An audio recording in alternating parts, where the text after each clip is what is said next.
What do you think about the hop on, hop off bus tour when you get to a new city? Okay. It's a good question. I know how I feel. I have a real fear of, and it gets in my way of doing things that are too touristy. I know.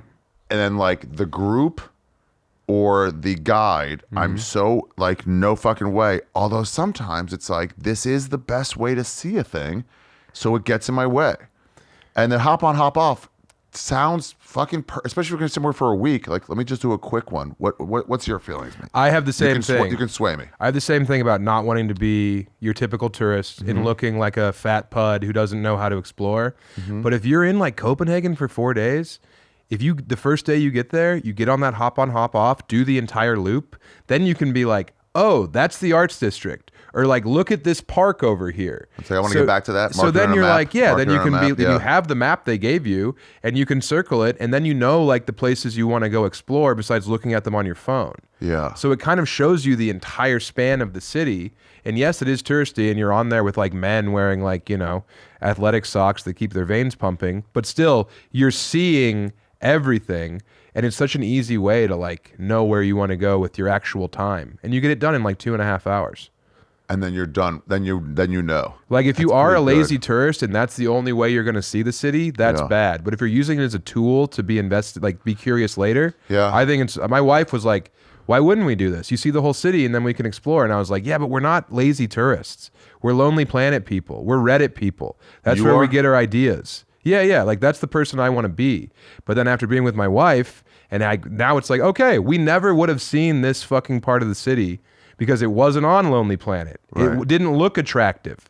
But then you see that like, oh, okay, yes, this industrial area was actually like where they did all the beheadings in Bratislava.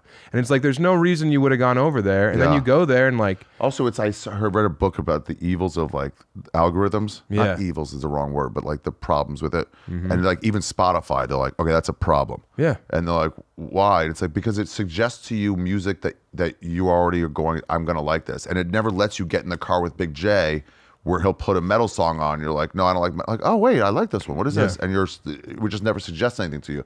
And if like, from the sound of one of those, you're like, whatever you like, you're like, hey, I just tapped into this block. Yeah. I want to go back to this block. It seems cool.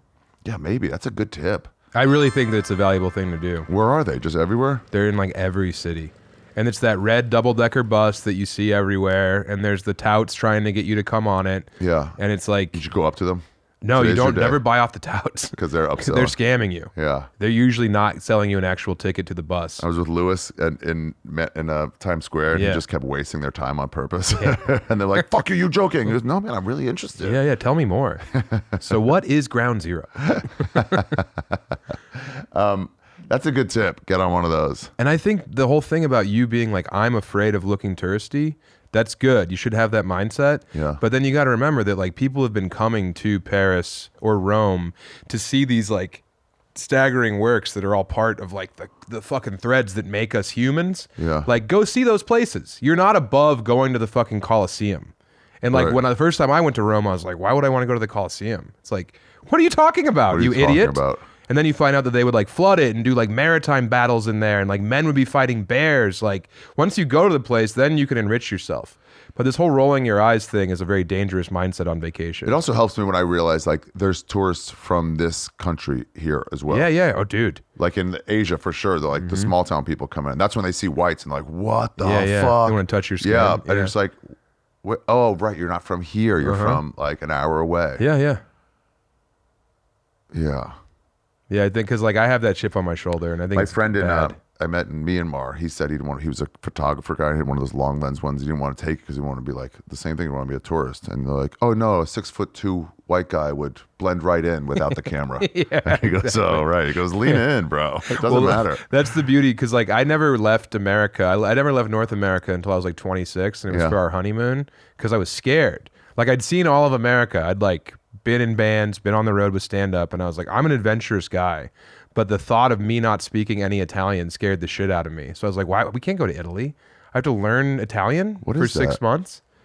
I think it was me being afraid. Yeah. And now... Why does everyone have that?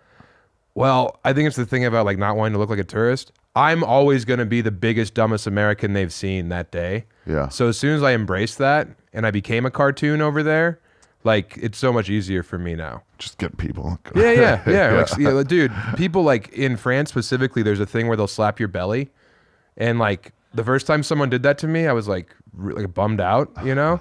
And then I realized it was a thing, and now I'm slapping people's belly. Really? Yeah, I'll go up and be like, yeah, it's fun. Oh my God. And it cuts through the shit. Like if you're slapping a guy's belly, they're like, all right, let's get him a drink. I had this, I'm the guy, this has happened to me more than once, but we just went back to Rome to film Wide World, and we went back to the first bar we went to in Rome on our honeymoon, the San Callisto.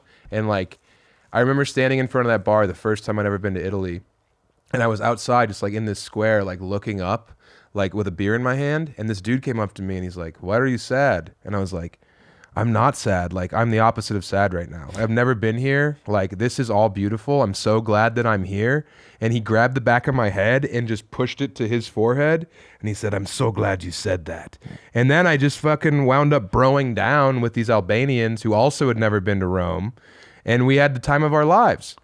And it's like that thing, that like profound moment, if you can then find someone to share that with who's also experiencing that, that's the crew you want on vacation. That's the squad you want to link up with. And then you go to a soccer game and you find out that the Lazio team is like the far right, like we need to burn all the mosques team. Yeah. And you never would have known that unless you're there seeing them fly swastika flags like in the fucking stadium.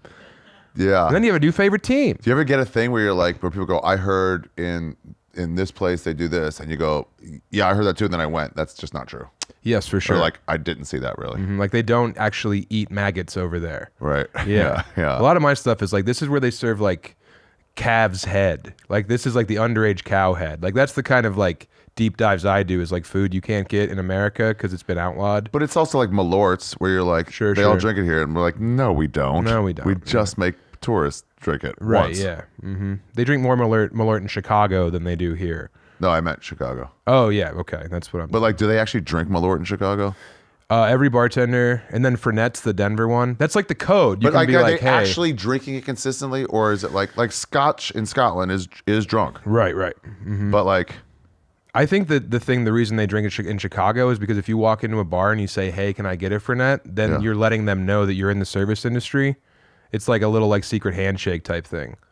Also, the face you make from Malort is the same face, so it hides the face you make when you realize how just chubby all the women are. And you're like, so it covers it up. That's what I heard. Yeah, I think it's camouflage. Yeah. Yeah. Dude, I thought you guys walk a lot.